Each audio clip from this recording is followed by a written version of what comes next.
সূরা নিসার ৩৫ নম্বর আয়াতের মধ্যে ঘোষণা করে দিয়েছেন, এই যে অনেক মানুষ আছে যে কোনো সময় বউয়ের সঙ্গে ঝামেলা, কথায় কথায় তালাক, আছে না নাই? এরকম ভাবে তালাক দেওয়া যাবে? এইভাবে তালাক দিলে আবার অনেক সময় বলে ৩ তালাক, বয়ান তালাক, সব কিছু হয়ে গেছে, পরে আবার ফতোয়া খুঁজে বেড়ায় যে আমি রাগের বশবর্তী হয়ে রাগে পরে তালাক দিয়েছি। এমন মানুষ আছে না নাই? এখন আপনারা বলুন যে তালাক কখনো হাসি মুখে ঠাট্টা তামাশার ছলে ইচ্ছাকৃতভাবে ভালোবেসে দেওয়ার জিনিস? বলেন, ইসলামে 2টা জিনিস বৈধ, তবে সর্বনিকৃষ্ট।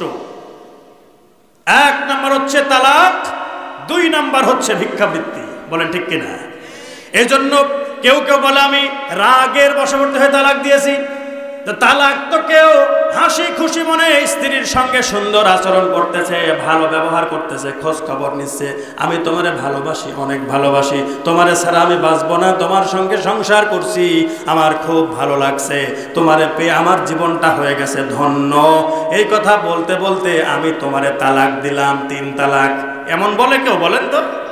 হ্যাঁ, তালাক কি আনন্দের ভালোবাসার সঙ্গে দেওয়ার জিনিস? তো বলে কেন যে রাগের ছলে তালাক দিয়েছি? তালাক তো রাগ করেই দেয়, তালাক তো যখন বনিবনা হয় না ওই সময় তালাক দেয়, আর বউরে ফেরত নেওয়ার জন্য ফোন দিয়ে আটে। বলেন ঠিক কিনা? একবার যখন তালাক ঠিকঠাক মতো যখন 3 তালাক হয়ে গেছে, তখন ওই স্ত্রী লোকের সঙ্গে আপনি সরাসরি তাকে আবারও বিয়ে করেন, আর যত যাই করেন, যত তওবা করেন না কেন, ওই স্ত্রী লোক আপনার জন্য যদি তালাক হয়ে যায়, অন্য কারো সঙ্গে বিয়ে হওয়ার আগ মুহূর্ত পর্যন্ত আপনি তাকে আর বিয়ে করতে পারবেন না। আবার হিবা যে বলে না যে হিল্লা বিয়ে নাকি, এটা বলে না আল্লাহ রাসূল ওই সকল হিল্লাকারীদের জন্য, যারা হিল্লা করে, যার জন্য করে, উভয়ই আল্লাহ রাসূল বলছেন লানাতাল্লাহ, তাদের উপরে লানত, আল্লাহর অভিসম্পাত। বলেন ঠিক কিনা? তার মানে আমি বিয়ে করছি, তালাক দিয়েছে, তো তালাক দেওয়ার পর ওই বউ তো আবার ওই স্বামী নেবে, এজন্য আর একজনের সাথে কন্ট্যাক্ট করছে, বলছে যে ভাই তুমি আমার বউরে বিয়ে করো, বিয়ে করে তুমি তার কাছে যেও না, তুমি কয়েকদিন পরে এমনি তালাক দিয়ে দাও, আর আমি তারে ফেরত নিই। এইটা হিল্লা বিয়ে। এই হিল্লা বিয়ে যারা করে, যে করায়, যার জন্য করে, যে উদ্দেশ্যে করে, সবার উপরে আল্লাহর লানত ঘোষণা করেছেন বিশ্বনবী সাল্লাল্লাহু আলাইহি সাল্লাম। বিয়ে করবে, ওই বিয়ে করার পরে ইচ্ছাকৃতভাবে ছাড়বে না, ওই নিয়ত থাকবে না, বিয়ে করার পরে তার সঙ্গে ঘর সংসার করবে। স্বামী যদি মারা যায় তাহলে প্রথম স্বামীর কাছে 3 মাস 13 দিন অথবা 4 মাস 10 দিন, ওই যে মারা যাওয়ার পরে ইদ্যত পালন। আর যদি তালাক পর্যন্ত অপেক্ষা করবে, করার পরে প্রথম স্বামী আবার তাকে বিয়ে করতে পারবে। তুমি তালাক দিয়েছ, ওই সময় তুমি মনে করেছো তালাক দিলে কি আসে যায়, তুমি তালাক দেওয়ার সঙ্গে সঙ্গে তুমি যে কোনো এক হুজুরে হলো না, আর এক হুজুর দিয়ে তুমি বিয়ে পড়ায় নিয়ে নিলা, হুজুরের কোনো ক্ষতি হলো না, কিন্তু তুমি নিজে যে কাজ করলা, সারা জীবন ধরে তুমি জিনা ব্যভিচারে কাটাচ্ছ। বলেন ঠিক কিনা? আমার সঙ্গে এমন ঘটনা ঘটেছে, আমাকে বলা হয়েছে যে অমক হুজুরের ওয়াজ শুনেছি যে তালাক কাজী ডেকে এনে সারাসারি হয়ে গেছে, হুজুর বিয়েটা পড়ায় দাও। আমি বলছি ওই বিয়ে আমি আর জিন্দেগি পড়াতে পারবো না।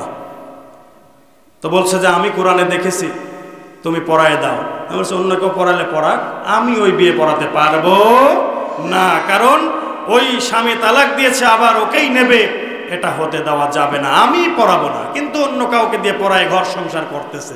তাও বলেন, এরপরে বাচ্চা কাচ্চা আরো হয়েছে, যত বাচ্চা হবে সব বাচ্চাগুলো অবৈধ জারজ সন্তান হয়ে যাবে। বলেন ঠিক কিনা? আর যতদিন সংসার করবে ততদিন জিনা আর ব্যভিচারের যে শাস্তি, সেই শাস্তি আল্লাহ পাক তাকে দেবেন। এজন্য সাবধান, তালাক দিবেন বুঝে শুনে তালাক দেবেন। তালাক দেওয়ার পরে ওই বউকে আবার সাথে সাথে নেবেন, তাহলে আপনার শাস্তির দরকার আছে না? আপনি ওই যে অন্য কেউ আপনার বউরে বিয়ে করবে, তার সঙ্গে ঘর সংসার করবে স্বেচ্ছায়, ইচ্ছা যতদিন হবে ততদিন, ও কোনো সময় আপনার বলাতে আর সে মনে মনে নিয়ত করেও থাকবে না যে আমি ওর জন্য ছেড়ে দেব, এরকমও চিন্তা করবে না, ও ইচ্ছা মতো সংসার করবে। এটা আপনার শাস্তি। আপনি কেন তালাক দিলেন? আগে বুঝেন নাই? তালাক তো রাগের মাথায় দেয়। বলেন ঠিক কিনা? তালাক কোনো হাসির ছলে দেওয়ার জিনিস না। এই জন্য আমার ভাইয়েরা, যদি কোনো স্ত্রী লোকের সঙ্গে স্বামীর যদি না পড়ে, যদি বনিবনা না হয়, সংসার জীবন অশান্তি হয়, তাহলে এই অশান্তি হইলে শেষ পর্যন্ত তাদেরকে যে প্রথম 1 নাম্বার তাদের বোঝান, 2 নাম্বার হচ্ছে বিছানা ত্যাগ করেন, 3 নাম্বার হচ্ছে মৃদু আঘাত করেন।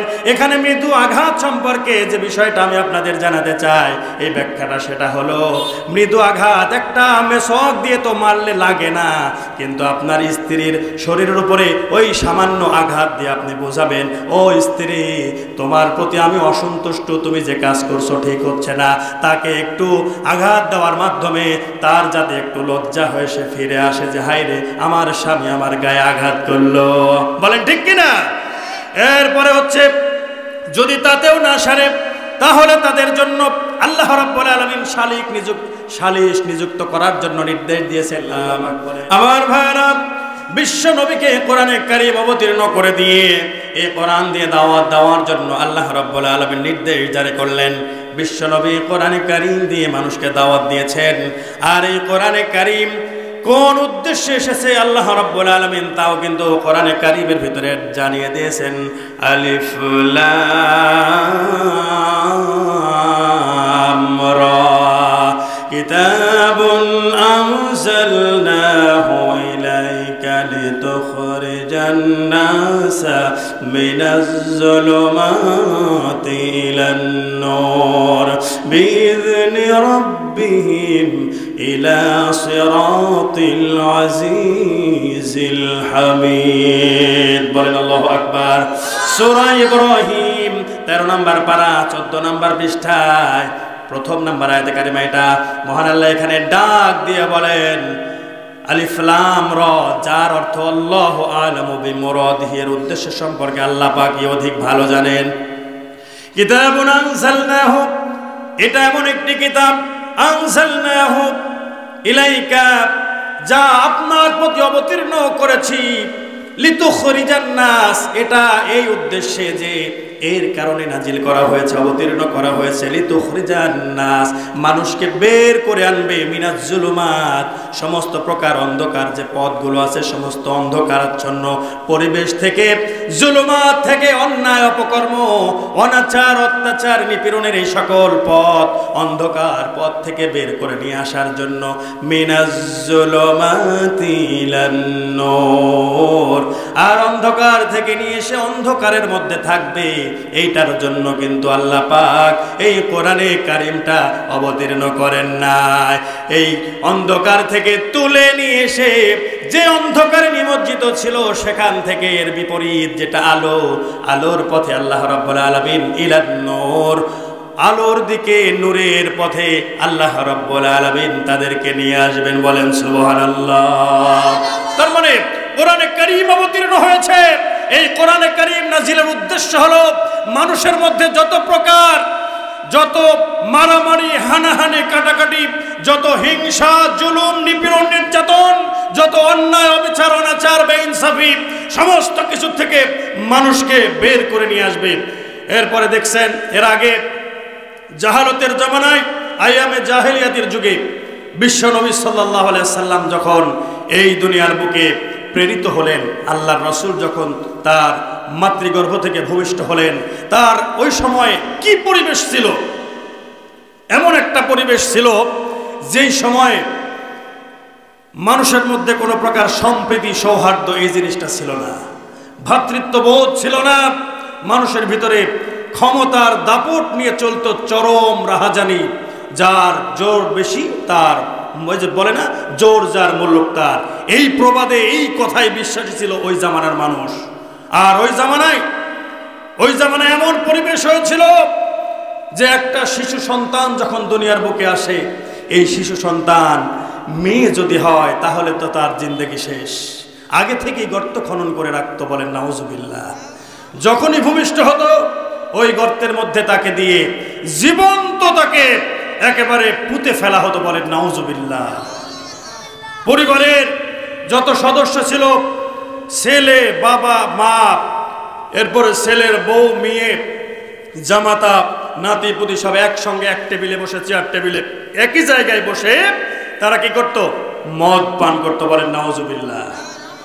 এই জামানা ছিল ওইটা।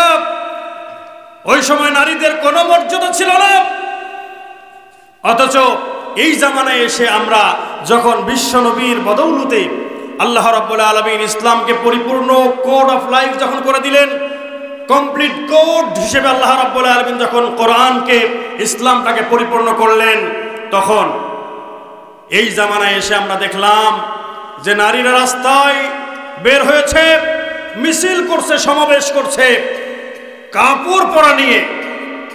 এই বেশি দিন হয়নি তো, বিগত জামানার কথা বলছি আমরা তো এখন এক জামানা পেরিয়ে আর এক জামানায়, বলেন ঠিক কিনা? তো এখন আপনাদের কাছে আমার প্রশ্ন বা আপনাদের কাছে আমার বলার এইটাই যে আল্লাহ পাক যেমন কোরআন অবতীর্ণ করেছেন, উদ্দেশ্য হলো মানুষকে অন্ধকার থেকে বের করে নিয়ে এসে আলোর দিকে নিয়ে যাওয়া। তো আমরা এই স্বাধীনতা অর্জন করেছি, স্বাধীনতা অর্জন করে অন্ধকার থেকে কি আবার অন্ধকারে আবার নিমজ্জিত হয়ে যাব, নাকি আলোর দিকে যাব? বলেন, কথা বলেন। তাহলে আলোর দিকে যেতে হলে আমাদের অন্তরটা আল্লাহ পাক যে জন্য আমাদের অন্তর দিয়েছেন, আর অন্তর যে চিন্তা ভাবনা গবেষণা করার একটা জিনিস, এই বস্তুটা দিয়ে যেই জিনিস দিয়ে যেই বিষয়টাকে আমাদের গবেষণা করা দরকার, সেই গবেষণার বস্তু সম্পর্কে সেই কিতাব মহাগ্রন্থ আল কোরআন, সেই সম্পর্কে জ্ঞান অর্জনের দরকার আছে না নাই? সেটা নিয়ে গবেষণা করার দরকার আছে না নাই? এই জন্য প্রাণের ভাইরা আমরা দেখেছি যে মহিলারা বের হয়েছে রাস্তায়, বলে যে পোশাক আমরা ইচ্ছা মতো পোশাক পরব, এখানে কোনো বাধ্যবাধকতা চলবে না। যেখানে তোমরা বলো আমরা সম অধিকার চাই, সম অধিকার চাইতে গেলে তো মাসে 30 দিন নামাজ তোমাদেরও পড়া লাগবে, বলেন ঠিক কিনা? 30 দিন কি মহিলারা পারবে নামাজ পড়তে? বিধান আছে? হ্যাঁ, পড়তে পারে, অনিয়মিত হইলে কোনো কোনো সময় পড়তে পারে। মাসে তাদের 3 দিন, 5 দিন, 7 দিন, 10 দিন করে ছুটি দিয়েছেন তিনি কে? আল্লাহর তরফ থেকে এই ফয়সালা। এটা কেমনে তুমি রদ করবা, কেমনে বন্ধ করবা? যে স্বাধীনতা ছিল না বেঁচে থাকা, যাদেরকে ভোগ্য সামগ্রীতে পরিণত করা হয়েছিল, ইসলাম দিয়েছে নারীকে মর্যাদা। ইসলাম পূর্বে নারীদের কোনো মর্যাদা ছিল না, বিভিন্ন ধর্ম বলে বিভিন্ন রকম কথা, নারীদের কোনো মূল্যই নাই। নারীরা হচ্ছে এই সৃষ্টির মধ্যে নিকৃষ্ট, এই নারীদের হচ্ছে ভোগ্য বস্তু হিসেবে বানানো হয়েছে। এক এক ধর্মের এক এক রকম স্লোগান, বলেন ঠিক কিনা? আমি ভুল বলছি নাকি? কিন্তু ইসলাম বলে সম্পূর্ণ উল্টো। ইসলাম বলে আদ-দুনিয়া কুল্লুহা মাতাউন ওয়া খায়রু মাতা'id দুনিয়া ইমরাতুস সালিহা। এই দুনিয়ার যা কিছু দেখো সব কিছুই সমস্তই হলো সম্পদ। আর খায়রু মাতা'id দুনিয়া ইমরাতুস সালিহা, আর এর মধ্যে সর্বোত্তম সম্পদ হলো যারা নেককারিনী স্ত্রী লোক, বলেন সুবহানাল্লাহ।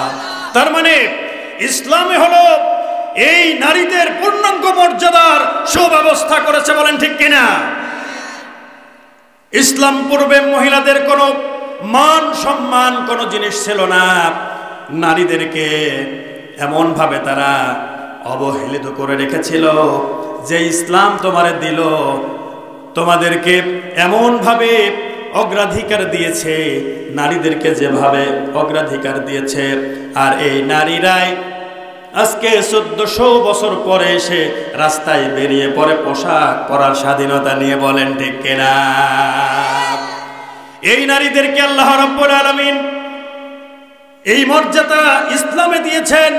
দেওয়ার পরে তাদেরকে এমন সৌভাগ্যশালী হিসেবে তারা সৌভাগ্য অর্জন করতে পারে অল্প কিছু কাজ করলেই, এই ঘোষণাও ইসলাম দিয়েছে, বলেন ঠিক কিনা?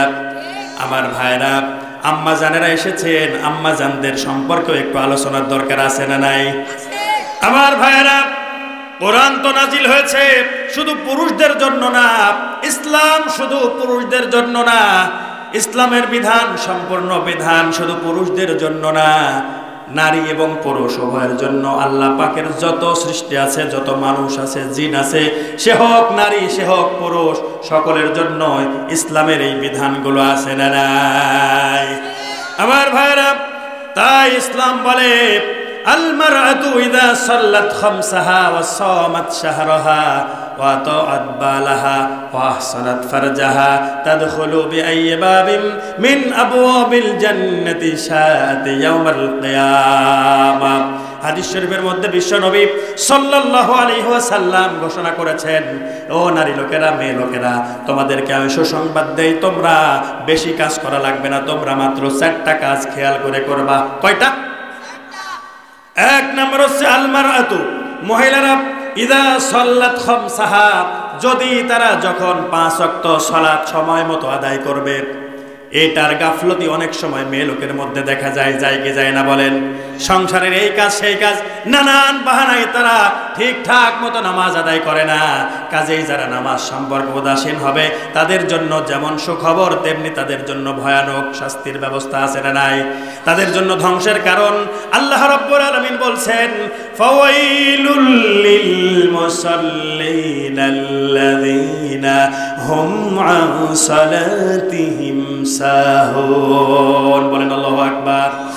ওই সকল মুসল্লিদের জন্য, নামাজীদের জন্য ধ্বংস, ওরা ধ্বংস হয়ে যাক, দুর্ভোগ ওদের, যারা কি করে আল্লাযীনা হুম আন সালাতিহিম সাহুন, যারা তাদের নামাজের ব্যাপারে উদাসীন থাকে, তার মানে সময় মতো নামাজ আদায় করে না। এটা অনেক সময় মুনাফিকদের স্বভাব। মুনাফিকরা নামাজে ঠিকমতো আসে না, কিন্তু মুনাফিক লোকেরা তারা মুসল্লিদের সঙ্গে, মুসলমানদের সঙ্গে মিলে মিশে একাকার হয়ে থাকতে চায়, বোঝাতে চায় যে আমরা মুসলমান, তোমাদের দলভুক্ত। কিন্তু মুসলমানদের কাতার থেকে, দল থেকে যখন একটু আলাদা হয়ে যায়, বিচ্ছিন্ন হয়ে যায়, তাদের তখন আর নামাজ কালাম ঠিক মতো পড়া হয় না। বলেন ঠিক কিনা? আমার ভাইরা, এই জন্য মা বোনদের জন্য বলতে চাই, আপনাদের জন্য সুখবর আল্লাহর নবী, বিশ্ব নবী দিয়েছেন। পাশাপাশি কিন্তু আপনাদের জন্য কঠিন হুঁশিয়ারি কিন্তু আছে। আছে না নাই? সেটাও আমি আপনাদেরকে একটু জানান দেব ইনশাআল্লাহ। 1 নম্বর হচ্ছে সময় মতো যখন কোনো মেয়ে লোক নামাজ পড়বে, আল মারআতু ইযা সাল্লাত খামসাহা, 5 ওয়াক্ত সালাত যথাসময়ে সময় মতো আদায় করবে। ও সামাত শাহরাহা, রমজান মাসের রোজাগুলো ঠিকঠাক মতো পালন করবে, আদায় করবে। এরপরে ওয়া আতাত বালাহা, এবং স্বামীর আনুগত্য করবে, স্বামীর খেদমত বা স্বামীর আদেশ মোতাবেক চলবে। এই জায়গায় আসলে পরে কিন্তু অনেক মেয়ে লোকের ধরা আছে না নাই? আসছি ওইদিকে ইনশাআল্লাহ। এরপরে ওয়া আহসানাত ফারজাহা, 4 নম্বর হচ্ছে ওই মেয়ে লোক, যেই মেয়ে লোক তার সতীত্বের হেফাজত করে, নিজের স্বামী ছাড়া অন্য কারো কাছে নিজের গোপন জিনিসপত্রগুলো বিলিয়ে দেয় না, তার মানে নিজেকে হেফাজতে রাখে। এই মেয়ে লোকদের জন্য বিশ্ব নবী ঘোষণা করেছেন, তাদখুলু বিআইয়ি বাবিন মিন আবওয়াবিল জান্নাতি শাআতি ইয়াউমাল কিয়ামা। জান্নাতের 8টি স্তর, 8টি দরজা রয়েছে। এই 8 দরজার যে কোনো দরজা দিয়ে কিয়ামতের ময়দানে প্রবেশ করতে পারে তাদের ইচ্ছা অনুযায়ী। বলেন সুবহানাল্লাহ। কাজ কয়টা? 4টা কাজ। এখানে আসুন, আল্লাহ রাব্বুল আলামিন মেয়ে লোকদের বিষয়ে কোরআনে কারিমের মধ্যে ডাক দিয়ে বলেছেন, নারী এবং পুরুষদের মধ্যে একজনকে কিন্তু প্রাধান্য দিয়েছেন আর একজনের উপরে আছে না নাই? আল্লাহ রাব্বুল আলামিন বলেন, আর-রিজালু কাওয়ামুনা আলান নিসাই বিমা ফাদ্দালাল্লাহু আলাইহিম ওয়া বিমা আনফাকু মিন আমওয়ালিহিম ফাস-সালিহাতু কানিতাতুন হাফিজাতুন লিল গায়বি বিমা হাফিজাল্লাহ ওয়াল্লাতী তাখাফুনা নুশুজাহুন্না ফাইজুহুন্না واهجروهن في المضاجع واضربوهن فإن أطعنكم فلا تبغوا عليهن سبيلا إن الله كان عليا كبيرا। বলেন আল্লাহু আকবার। সূরা নিসা 5 নম্বর পারা 2 নম্বর পৃষ্ঠার 11 নম্বর লাইনের 34 নম্বর আয়াতে কারিমা। এটা মহান আল্লাহ এখানে ডাক দিয়ে বলেন, আর-রিজালু কাওয়ামুনা আলান নিসাই বিমা ফাদ্দালাল্লাহু বা'দাহুম আলা বা'দ। পুরুষ নারীদের অভিভাবক যেহেতু আল্লাহ তাদের একের উপর অন্যকে শ্রেষ্ঠত্ব দান করেছেন, এরপরে আল্লাহ পাক বলেন এবং যেহেতু অবিমা আনফাকু মিন আমওয়ালিহিম, যেহেতু পুরুষগণ নিজেদের অর্থ সম্পদ ব্যয় করে তাদের জন্য, সুতরাং সতী সাধ্যী স্ত্রীগণ অনুগত হয়ে থাকে পুরুষের অনুপস্থিতিতে, আল্লাহ প্রদত্ত হেফাজতে তার অধিকার সমূহ সংরক্ষণ করে। আর যে সকল নারী ওয়াল্লাতি তাখাফুনা নুশুজাহুন্না ফাইজুহুন্না ওয়াহজুরুহুন্না ফিল মাদাজি'i ওয়াদরিবুহুন্না, আর যে সকল নারীদের সম্পর্কে তুমি ভয় করবা, আশঙ্কা করো যে সে অবাধ্য, এই সকল নারীদের ব্যাপারে আল্লাহ রাব্বুল আলামিন পুরুষদেরকে উপদেশ দিচ্ছেন কিভাবে তাদেরকে কি করা যাবে, সঠিক পথে নিয়ে আসা যাবে, এর পদ্ধতি সম্পর্কে আল্লাহ রাব্বুল আলামিন এখানে বর্ণনা করছেন। নুশুজাহুন্না ফাইজুহুন্না, প্রথমে তাদেরকে বোঝাতে হবে, উপদেশ দিতে হবে। ফাইজুহুন্না, ওয়াজ করতে হবে, তার মানে তাদেরকে বোঝাতে হবে। তাদের প্রথম নাম্বার স্ত্রী লোকদেরকে বোঝানোর দায়িত্ব আল্লাহ রাব্বুল আলামিন দিয়েছেন, বলেন ঠিক কিনা? ফাইজুহুন্না ওয়াহজুরুহুন্না ফিল মাদাজি, আর ওই নারী লোকেরা যারা কি করবে, অবাধ্যতার পর্যায়ে চলে যাবে, অবাধ্যতা করবে, স্বামীর অবাধ্য হবে, এই সকল মেয়ে লোকদেরকে দ্বিতীয় যে পদ্ধতি অবলম্বন করার কথা আল্লাহ রাব্বুল আলামিন বলছেন, তার দ্বিতীয় নাম্বার হলো ওয়াহজুরুহুন্না ফিল মাদাজি, বিছানা থেকে হিজরত করতে হবে, তার মানে মেয়ে লোকের সাথে স্ত্রী লোকের থেকে একটু আলাদা শুইতে হবে, বিছানা ত্যাগ করতে হবে। এক নাম্বার বুঝাও, দুই নাম্বার তার সঙ্গে তার সংস্রব শোয়ার জায়গা আলাদা করো।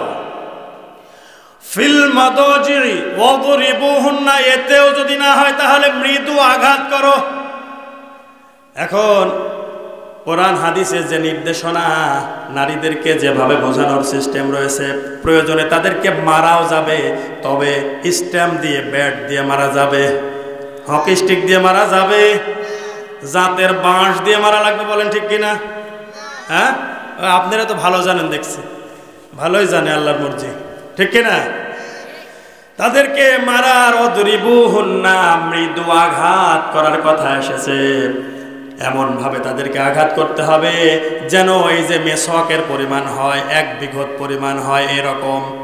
এখন যদি এমন কোনো নারী মেয়ে লোক আছে, যদি কলমের মতো, ধরেন একটা মেসওয়াকের মতো একটা কোনো বস্তু দিয়ে, লাঠি দিয়ে যদি আঘাত করা যায়, তাহলে ওই মেয়ে লোকটার অনেক সময় মনে হবে কে এত কুতু দিচ্ছে, বলেন ঠিক কিনা?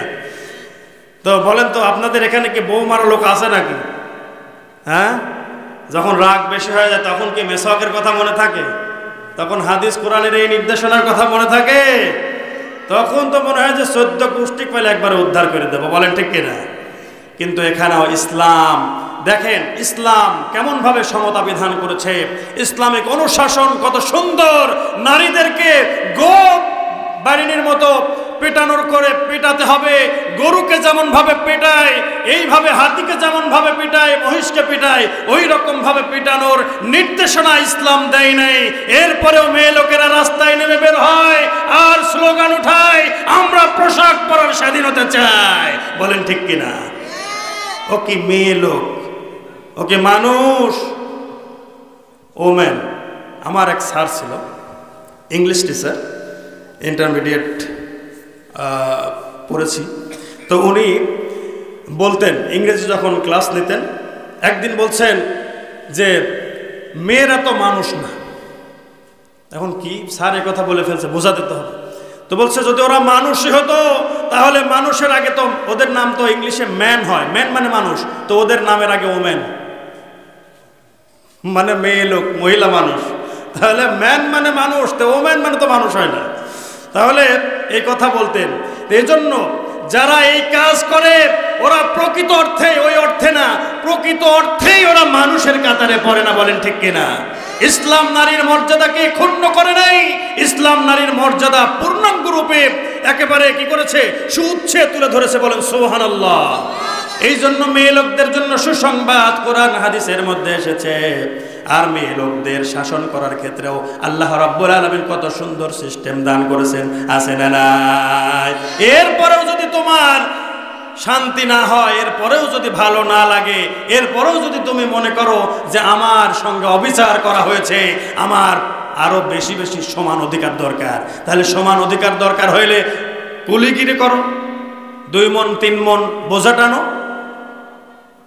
আমার ভাইরা, এই জন্য তাদেরকে আল্লাহ রাব্বুল আলামিন যখন কোনো মেয়ে লোক স্বামীর অবাধ্যতার পর্যায়ে চলে যাবে, তাদেরকে আল্লাহ রাব্বুল আলামিন নির্দেশনা দিচ্ছেন যে তাদেরকে বাগে আনতে হলে তাদেরকে প্রথমে বোঝাতে হবে, দ্বিতীয় নম্বরে তাদের বিছানা ত্যাগ করতে হবে, তৃতীয় নম্বরে তাদেরকে মৃদু আঘাত করতে হবে। ওয়াহজুরুহুন্না ফিল মাদাজি'i ওয়াদরিবুহুন্না ফাইন আতা'নাকুম ফালা তাবগু আলাইহিন্না সাবিলা।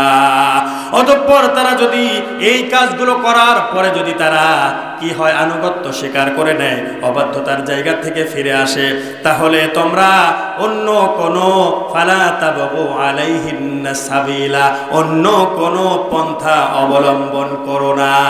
বলেন সুবহানাল্লাহ। ইন্নাল্লাহা কানা আলিয়ান কাবীরা। নিশ্চয় আল্লাহ হলেন সকলের উপর সকলের বড়। বলেন আল্লাহু আকবার। আল্লাহ সবার চেয়ে বড়, বলেন ঠিক কিনা? এরপরে আরেকটি বিষয় জানাতে চাই, পর্যন্ত অপেক্ষা করবে, করার পরে প্রথম স্বামী আবার তাকে বিয়ে করতে পারবে।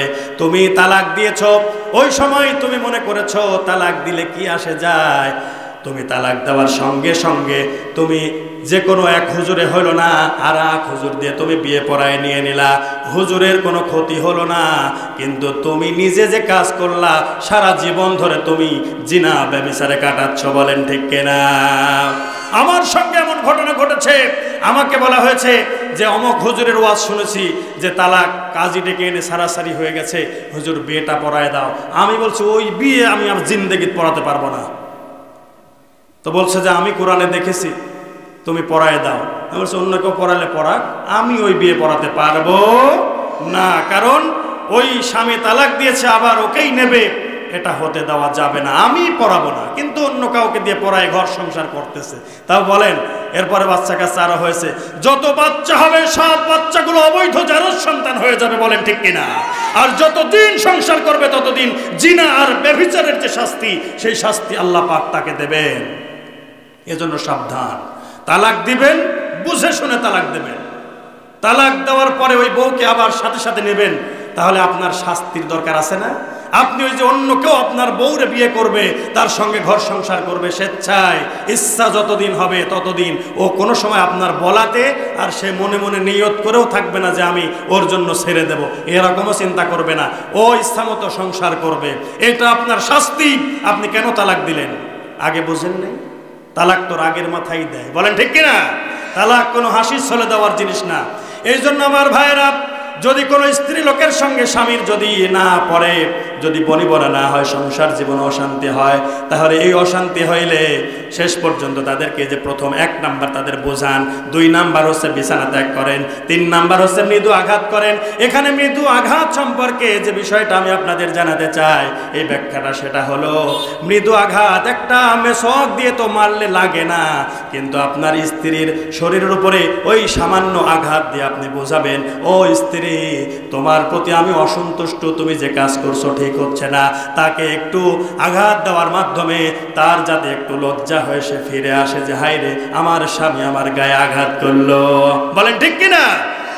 এরপরে হচ্ছে যদি তাতেও না সারে, তাহলে তাদের জন্য আল্লাহ রাব্বুল আলামিন সালিশ নিযুক্ত করার জন্য নির্দেশ দিয়েছেন। আল্লাহ পাক বলেন, ওয়া ইন খিফতুম শিকাকা বাইনিহিমা ফাবআসু হাকামান মিন আহলিহি ওয়া হাকামান মিন আহলিহা ইন ইউরিদা ইসলাহান ইউফিকিল্লাহু বাইনাহুমা ইন্নাল্লাহা কানা আলিমান খবীরা।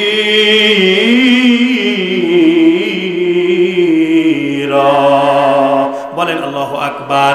সূরা নিসা 5 নম্বর পারা 3 নম্বর পৃষ্ঠার 1ম নম্বর লাইনের 35 নম্বর আয়াতে কারিমা এটা। আল্লাহ রাব্বুল আলামিন বলছেন, তোমরা যদি স্বামী স্ত্রীর মধ্যে কলহ সৃষ্টির আশঙ্কা করো তবে তাদের মধ্যে মীমাংসা করার জন্য পুরুষের পরিবার হতে একজন সালিশ ও নারীর পরিবার হতে একজন সালিশ নিযুক্ত করো। শিকাক বাইনিহিমা ফাবআসু হাকামান মিন আহলিহি, পুরুষের বাড়ির থেকে একজন, ও হাকামাম মিন আহলিহা, আর আহলিহা মানে স্ত্রী লোকের পরিবার থেকে আর একজনকে সালিশ নিযুক্ত করে দাও বিচার করার জন্য, তাদের মধ্যে মীমাংসা করার জন্য, ফয়সালা করার জন্য। তারপরে কি হয়? ইউরিদা ইসলাহা ইউওয়াফিকিল্লাহু বাইনাহুমা, তারা দুজন যদি মীমাংসা করতে চায় তবে আল্লাহ উভয়ের মধ্যে ঐক্য সৃষ্টি করে দেবেন। ইসলাহা ইউওয়াফিকিল্লাহু বাইনাহুমা, যদি তারা কি করতে চায়? ঐক্য সৃষ্টি করতে চায় আল্লাহ রাব্বুল আলামিন। কেউ যদি এর মধ্যে মীমাংসা করে দিতে চায়, উভয় পক্ষ যদি চায় যে মীমাংসা হয়ে যাক, তাহলে আল্লাহ রাব্বুল আলামিন উভয়ের মধ্যে মীমাংসা ঘটিয়ে দেবেন। বলেন সুবহানাল্লাহ।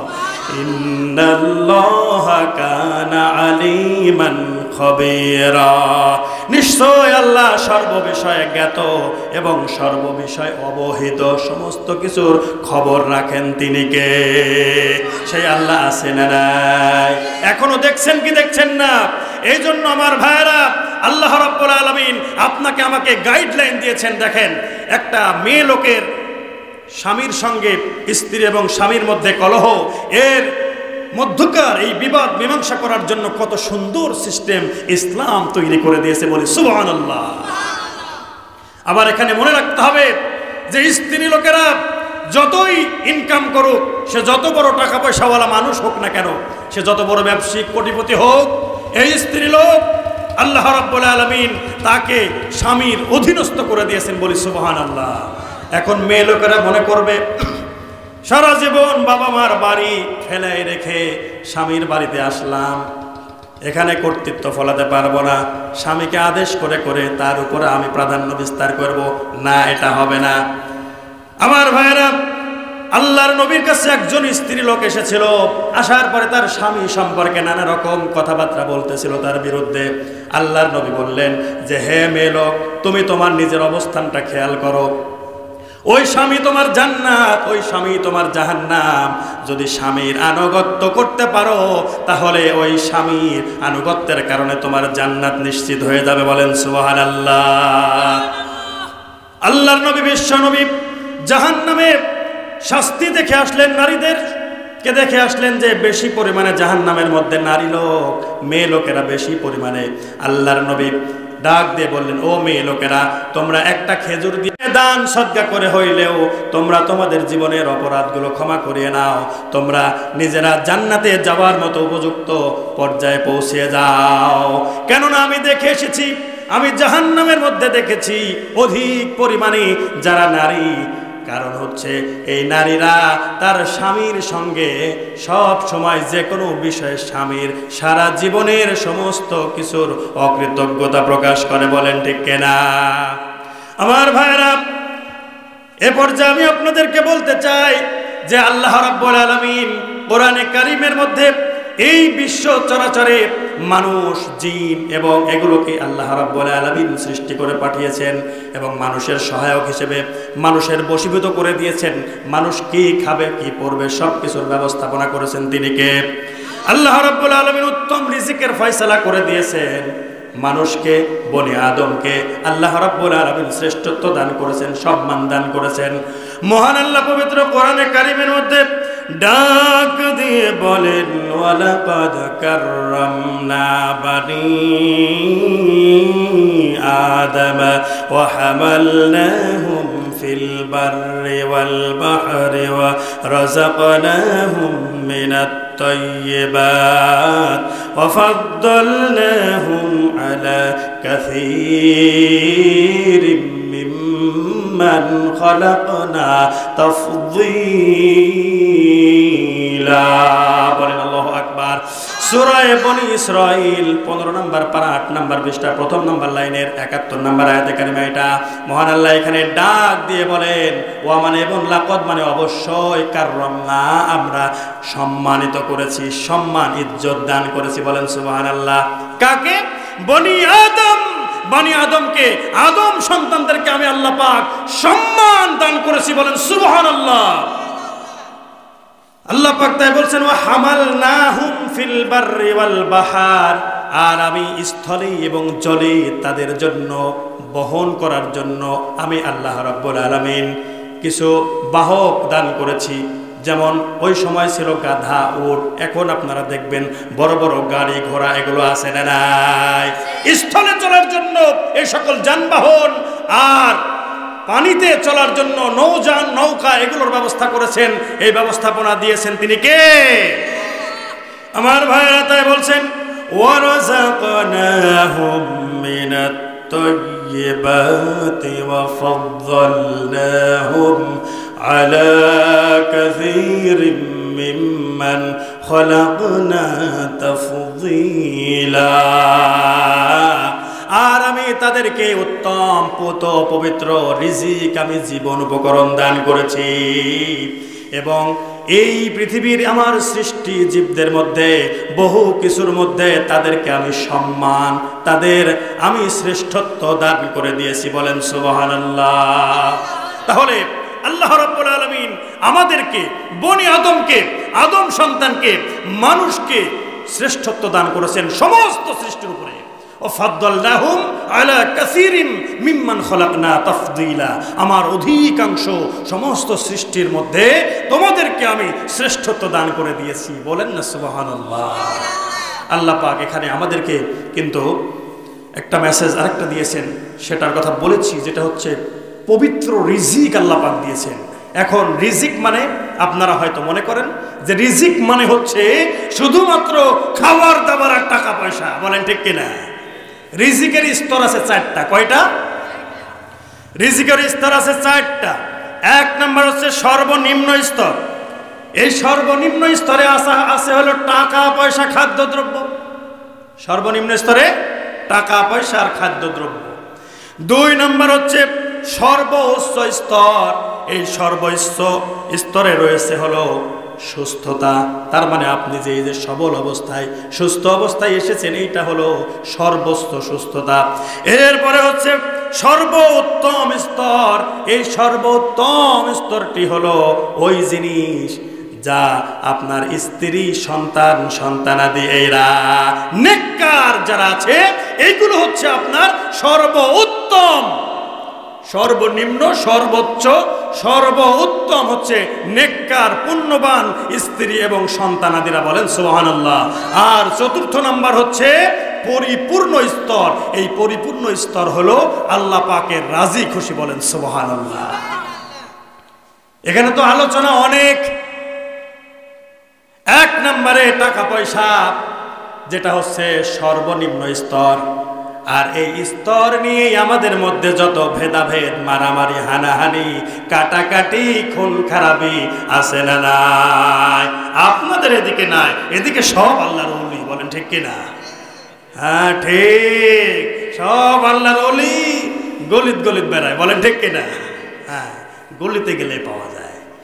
সেই জন্য টাকা পয়সা যেখানে আছে, ইন্নামা আমওয়ালুকুম ওয়া আওলাদুকুম ফিতনা, অর্থ সম্পদ, এরপরে হচ্ছে আওলাদ, সন্তানাদি, এটা হচ্ছে পরীক্ষার বস্তু, আবার ফ্যাসাদের বস্তু। এটা হচ্ছে মানুষের জন্য কিন্তু অনেক রকম এখানে ঘটনা ঘটে যায়। এটা দিয়ে আল্লাহ পাক পরীক্ষা করেন। আবার এটা দিয়ে মানুষের মধ্যে যত হানাহানি, মারামারি, হিংসা, বিদ্বেষ, এইটা নিয়ে যত ক্ষমতার মসনদে বসতে পারলে অনেক কিছু উড়ে বেড়ায়, অনেক অর্থ করি প্রাচুর্য করা যায়। এই প্রাচুর্যের পিছনে ছুটতে ছুটতে না জানি এমন একটা সময় এসে যায়, ওই সময়টা মানুষ কবরের মধ্যে পৌঁছে যায়, তবুও তার কিন্তু হুঁশ ফেরে না। বলেন ঠিক কিনা? আল্লাহ রাব্বুল আলামিন তাই বলছেন আল্লাহকুমুত তাকাসুর হাত্তা যুরতুমুল মাকাবির। যে প্রাচুর্যের প্রতিযোগিতা তোমাদের কেমন পর্যায়ে নিয়ে যায় যে তোমরা কবরের মধ্যে পৌঁছে গিয়েছো, তাও তোমাদের এই প্রাচুর্যের প্রতিযোগিতা শেষ হতে চায় না। বলেন ঠিক কিনা? এই জন্য প্রাণের ভাইয়ের আমার, সর্বনিম্ন যে জিনিস রিজিকের সর্বনিম্ন স্তর, টাকা পয়সা অর্থ করি, এর পিছনে আমরা ছুটতে ছুটতে আমাদের মহামূল্যবান সময়টা আমরা শেষ করে ফেলেছি। বলেন ঠিক কিনা? আমার ভাইরা, দ্বিতীয় নাম্বার হচ্ছে সর্বোচ্চ স্তর সুস্থতা। সুস্থ যে মানুষের দেহটা সুস্থ আছে, সেই সুস্থ দেহ দিয়ে যা খুশি তাই করতে পারে। বলেন ঠিক কিনা? এই সুস্থতা দিয়ে মানুষ আল্লাহর রাজি খুশি পর্যন্ত পৌঁছাইতে পারে। এই সুস্থ শরীর না থাকলে আপনি এখানে এসে এই দীর্ঘ রজনীতে, গভীর রজনীতে, তাহাজ্জুদের মুহূর্তে, কঠিন কনকনে শীতের মধ্যে এসে বসার মতো ক্ষমতা আপনি পাইতেন না, পেতেন না। এই জন্য এখানে আপনি আসতে পেরেছেন। এইটা হচ্ছে আপনার কাছে সর্বোচ্চ সুস্থ, সর্বোচ্চ স্তর। এই নিয়ামতটা আল্লাহ রাব্বুল আলামিন, এই রিজিকের এই স্তরটা আপনাকে দান করে থাকলে আপনি আল্লাহর শুকরিয়া আদায় করুন। আলহামদুলিল্লাহ। আল্লাহ রাব্বুল আলামিন আপনার এই নিয়ামত সম্পর্কে কাল কিয়ামতের ময়দানে জিজ্ঞাসা করবেন। আল্লাহ পাক রব্বুল আলামিন বলছেন, সুম্মা লাতুসআলুন্না ইয়াওমাইযিন আনিন নাঈম। আল্লাহ পাক বলেন, অতঃপর অবশ্যই অবশ্যই তোমাদেরকে যে নিয়ামত আমি দিয়েছি সে সম্পর্কে তোমরা জিজ্ঞাসিত হবে। হযরত আবু হুরায়রা রাদিয়াল্লাহু তাআলা আনহু বলেন যে কিয়ামতের ময়দানে বান্দাকে দুইটা নিয়ামতের কথা স্মরণ করিয়ে দিয়ে আল্লাহ পাক এর জবাব চাইবেন। আল্লাহ পাক প্রশ্ন করবেন। শুনবেন আপনারা? শুনতে রাজি আছেন? হ্যাঁ, বলবো। এরপরে আমরা এই যে 3 নাম্বার সর্বোত্তম স্তর, পুণ্যবান স্ত্রী ও নেক সন্তান, এ সম্পর্কিত আলোচনা রয়ে গেছে। তারপরে আল্লাহ রাব্বুল আলামিনের রাজি খুশি সর্বস্তর, মানে পরিপূর্ণ, যেটা পরিপূর্ণ পর্যায়ে পৌঁছাবে যেই রিজিকের স্তরটা, সেটা সম্পর্কে আলোচনা আছে। আপনারা শুনবেন। আমলের সওয়াব ইল্লা মিন সালাসাতিন ইল্লা মিন সাদাকাতিন জারিয়া। 1 নাম্বার হচ্ছে সাদাকায়ে জারিয়া, যেটা চলমান দান। যেমন এই যে মসজিদ যদি কেউ বানায় দেয় অথবা সহযোগিতা করে, একটা ইট দেয়, 1 ব্যাগ সিমেন্ট দেয়, 1 গাড়ি বালু দেয়, 1000 ইট দেয়, 500 ইট দেয়, এমনি ভাবে যদি কেউ টাকা পয়সা দিয়ে একটা ফ্যান কিনে দেয়, মাইক দেয়, লাইট দেয়, এইভাবে যদি কেউ এয়ার কন্ডিশনের প্রয়োজন হলে এসি গুলো দেয়, অথবা এই যে আইপিএস এর ব্যবস্থা, আইপিএস ব্যাটারি এগুলো দেয়, যে যেভাবে পারবে এই রকম চলমান দান যদি করে, ওই দানের সওয়াব যতদিন পর্যন্ত ওইটা টিকে থাকবে, মানুষ উপভোগ করতে থাকবে, ততদিন পর্যন্ত আল্লাহ রাব্বুল আলামিন কবরের মধ্যে ওই বান্দার এই নেকিগুলো পৌঁছাইতে থাকেন। বলেন সুবহানাল্লাহ। এরপরে হচ্ছে ইল্লা মিন সাদাকাতিন জারিয়া আও ইলমিন ইউনতাফাউ বিহি। ওই ইলম, উপকারী ইলম, যে ভালো ইলম নিজে শিক্ষা গ্রহণ করে অপরকে শিক্ষা দেয়, অথবা এমন কোন পুস্তক আকারে লিখে রেখে যায় যে ইলম দিয়ে মানুষ পরবর্তীতে উপকৃত হয়। ও যা ভালো কাজ করবে এভাবে আরেকজনকে শিক্ষা দেয়, বই পুস্তক পড়ে উপকৃত হয়, হাদিস কোরআনের এই সকল বইগুলো তৈরি করে যায়, এগুলো দেখে মানুষ হেদায়াতের পথে চলতে পারে, সহজ হয়। আর ওই বান্দারা যত ইবাদত করবে, ভালো কাজ করবে, ভালো পথে চলবে, উপকৃত হতে থাকবে, আল্লাহ পাক তার ওই বান্দার কবরের মধ্যে শুয়ে শুয়েও তাকে ওই নেকি পাওয়ার ব্যবস্থা করে দেবেন। বলেন সুবহানাল্লাহ। এরপরে 3 নাম্বার ওই আমল যেটা কিনা আওয়ালাদিন সলিহিন ইয়াদউলা, ওই সন্তান, যেই নেককার সন্তান বাবা মা মারা যাওয়ার পরে নিজে ভালো কাজ করে, নামাজ আদায় করে, কোরআন পড়ে, বিভিন্ন প্রকার দান সদকা করে, ভালো ভালো কাজকর্ম করে, আর আল্লাহ রাব্বুল আলামিনের কাছে হাত পেতে পেতে দোয়া করে, রব্বির হামহুমা কামা রব্বায়ানি সগীরা। সবাই বলেন রব্বির হামহুমা কামা রব্বায়ানি সগীরা। আল্লাহ পাক সরাসরি কোরআনে কারিমের মধ্যে এই দোয়াটা শিক্ষা দিয়েছেন। এই দোয়া যারা পিতামাতার জন্য করে, ইয়াদউলা, তার পিতামাতার জন্য দোয়া করে, আর এই দোয়াটা আল্লাহ রাব্বুল আলামিন বলেন ওই সন্তানের ওই আমলের সওয়াব আল্লাহ পাক কবরের মধ্যে শুয়ে শুয়েও তার বাবা মার আমল নামায় যোগ হতে থাকে। বলেন সুবহানাল্লাহ। এই জন্য যার মা বাবা দুনিয়ার বুক থেকে চলে গিয়েছেন, বাবা মায়ের পক্ষ থেকে আপনার বাবা মা চলে গিয়েছেন, তারা তো আর দান করতে পারবে না, তারা তো কোনো নামাজ পড়তে পারবে না, তারা তো কোনো ভালো কাজ করতে পারবে না, তারা তো কথা বলতে পারবে না আপনাদের সঙ্গে, এই দুনিয়ায় কোনো ভূমিকা রাখতে পারবে না, তারা তো নীরব নগরে কোটি কোটি মন মাটি বুকের উপর চাপায় নিয়ে শুয়ে আছে। বলেন ঠিক কিনা?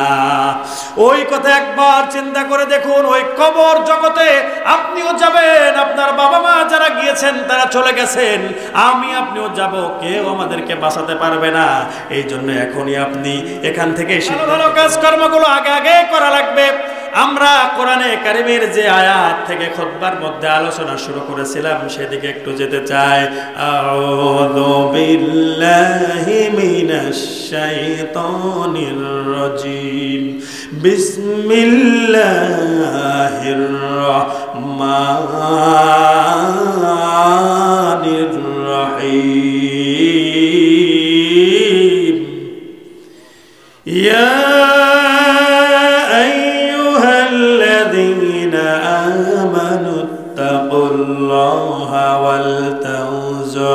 نفس ما قدمت لغد واتقوا الله إن الله خبير بما تعملون। বলেন আল্লাহু আকবার।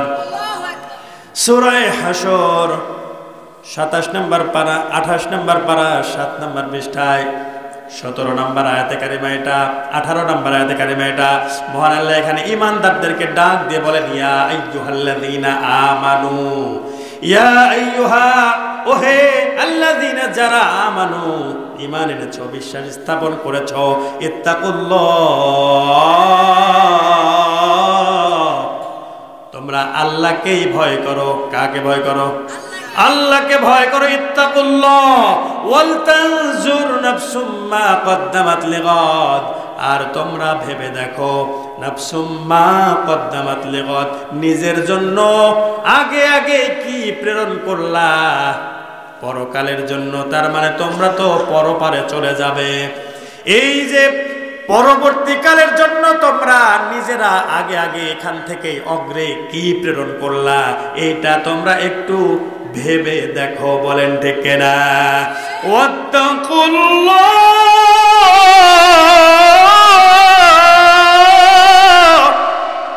আবারও আল্লাহকে তোমরা ভয় করো। ইন্নাল্লাহা খাবীরুম বিমা তা'মালুন।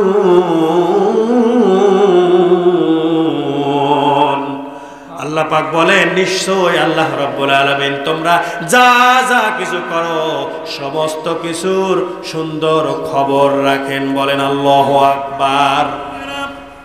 এজন্য এই দুনিয়ার বুকে আপনাকে আমাকে আল্লাহ রাব্বুল আলামিন পাঠিয়েছেন।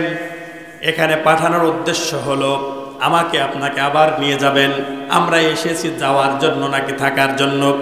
এই দুনিয়ায় থাকার জন্য আমাদের চিরস্থায়ী আবাস, বলে চিরস্থায়ী আবাস আমাদের এইটা না, এখান থেকে আমাদেরকে চলে যাওয়া লাগবে।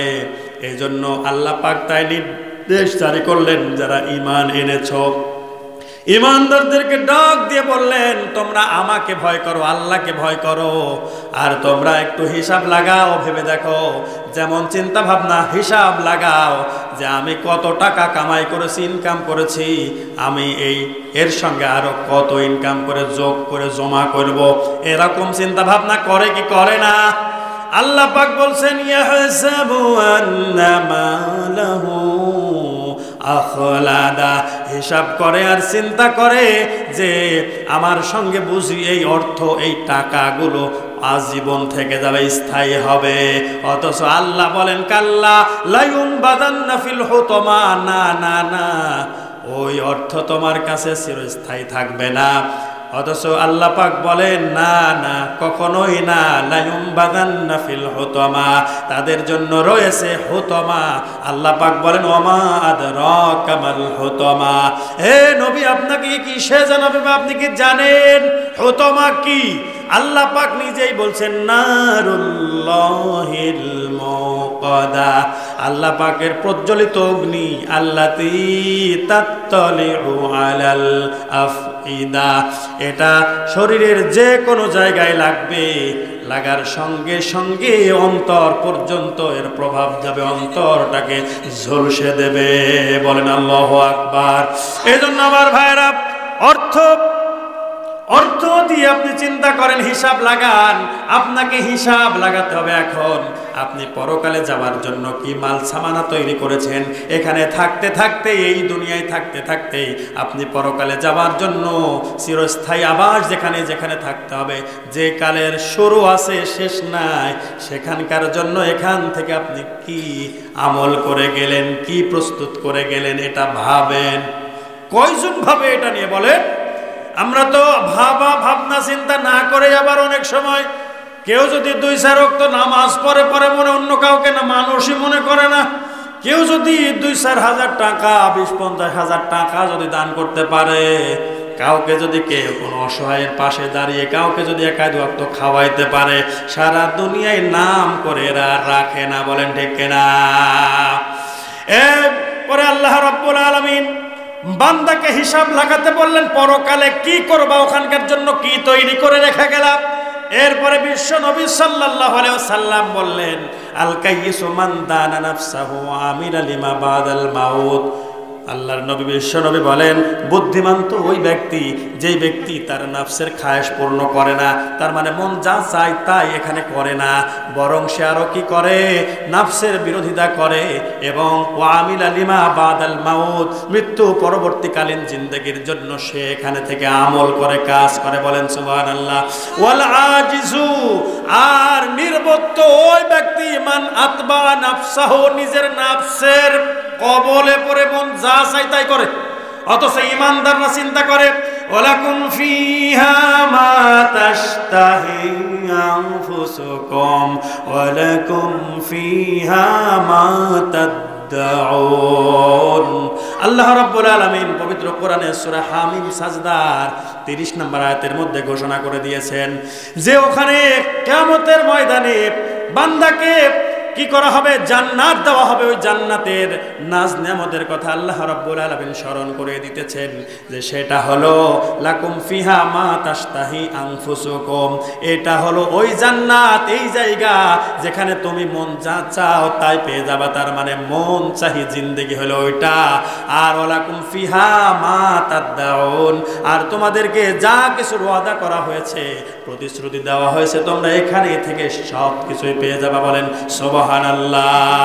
আর ওই সকল মানুষ নির্বোধ, যে নির্বোধ ব্যক্তি, তার পরিচয় দিতে গিয়ে বিশ্ব নবী বলেন যে দুনিয়ার বুকে থেকে ওই ব্যক্তি কি করে, ওয়াল আজিজু মান আতবা নাফসাহু, যে নিজের নফসের খায়েশের কাছে ধরা পড়ে যায়, মন যা চায় দুনিয়াই তা করে, সে জান্নাতের আশা করে না, জান্নাতে গিয়ে পাবে এরকম না, দুনিয়াটাই সে মন চাহি জিন্দেগি মনে করে নিয়েছে। তার মানে নফসের কাছে দুর্বল, নফস যা চায় তাই করে। আর কি করে, মানিত্তাবা হাওয়াহা ওয়া তামান্না আলাল্লাহ, আর আল্লাহ পাকের কাছে সেই ব্যক্তি আকাঙ্ক্ষা করে, আশা করে, তার তামান্না আছে, আশা আছে, আল্লাহর কাছে চাই, কিন্তু নিজে আল্লাহর হুকুম অনুযায়ী আমল করে না। বলেন ঠিক কিনা?